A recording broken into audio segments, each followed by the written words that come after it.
Assalamualaikum warahmatullahi wabarakatuh. Selamat pagi anak-anak ibu. Semoga anak-anak ibu dalam kondisi yang sehat dan selalu mendapat ridho dari Allah Subhanahu wa Ta'ala. Amin. Hari ini kita akan belajar tentang fisika. Untuk pertemuan kedua kita ini, kita akan membahas materi ruang lingkup fisika, metode ilmiah, dan keselamatan kerja. Nah, sebelumnya, Ibu harap kalian dapat mengerti dan dapat memahami materi yang Ibu sampaikan ya. Fisika dan peranannya bagi kehidupan. Sebelumnya kita harus tahu dulu apa itu fisika. Nah, hakikat Fisika merupakan salah satu bagian dari ilmu pengetahuan alam atau dikenal dengan sains. Sains merupakan cabang pengetahuan yang berawal dari fenomena alam. Jadi, dapat disimpulkan, fisika merupakan ilmu pengetahuan tentang gejala alam yang dituangkan berupa fakta, konsep, prinsip, dan hukum yang teruji kebenarannya dan melalui suatu rangkaian kegiatan dalam metode ilmiah. Kemudian, fisika sebagai ilmu.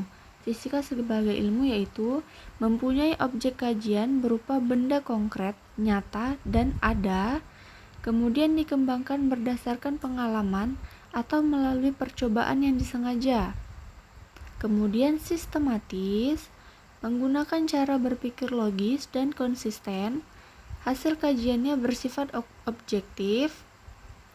Kemudian, hukum-hukum fisika yang dihasilkan dari berbagai percobaan berlaku umum, tetapi dengan beberapa ketentuan yang mendukung.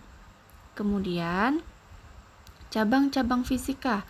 Nah, di fisika ini banyak cabang-cabang yang berkenaan dengan fisika, yaitu ada mekanika, fisika kuantum, astronomi, fisika kedokteran, fisika radiasi, fisika lingkungan, geofisika, ekonomi fisika, fisika modern, dan masih banyak lagi.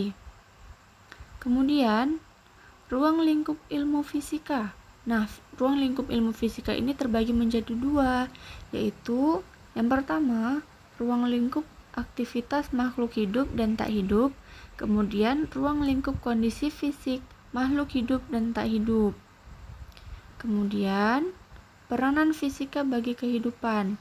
Nah, ini banyak peranan-peranan fisika untuk kehidupan kita ya, yaitu dalam bidang pertanian, bidang kedokteran dan kesehatan, bidang transportasi, bidang industri, bidang komunikasi, dan bidang energi. Kemudian, metode ilmiah dan keselamatan kerja. Metode ilmiah, ada kriteria metode ilmiah, yaitu berdasarkan fakta dan bersifat objektif. Yang kedua, bebas dari prasangka, berdasarkan prinsip-prinsip analisis, kemudian melalui proses hipotesa, berdasarkan teknik kuantitatif. Kemudian ada langkah-langkah untuk metode ilmiah. Yang pertama, kita harus mengidentifikasi dulu masalahnya. Kemudian kita masuk ke perumusan masalah. Kemudian kita harus mengumpulkan informasi, kemudian mengajukan hipotesis, melakukan eksperimen, menganalisis data, dan mengambil kesimpulan. Kemudian, sikap ilmiah. Sikap ilmiah ini ada 10 ya. Yang pertama, mampu membedakan opini dan fakta, memiliki rasa ingin tahu, berani mencoba, jujur terhadap fakta, terbuka dan fleksibel, berpendapat secara ilmiah dan kritis, peduli lingkungan, bertanggung jawab, ulet dan gigih, bekerja sama.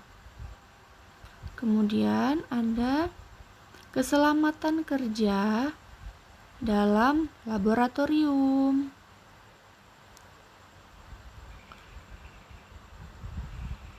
Melindungi praktikum dalam melaksanakan praktek.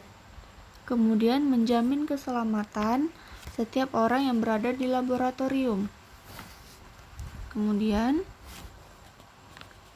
mencegah dan mengurangi kecelakaan laboratorium, menjamin sumber-sumber produksi dan peralatan praktek di laboratorium, serta memberikan P3K sebagai langkah awal untuk penanggulangannya.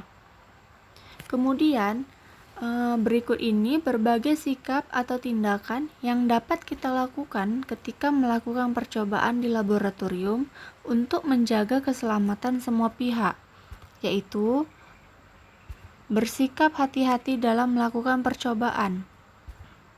Kemudian, perlakuan secara khusus alat-alat yang berhubungan dengan gelas, kaca, maupun listrik, seperti tabung reaksi, gelas ukur, dan alat ukur listrik. Kemudian, berhati-hatilah dalam menggunakan bahan kimia. Kenalilah setiap bahan kimia yang digunakan. Jika selesai menggunakan bahan kimia, segera kembalikan ke tempat penyimpanan semula.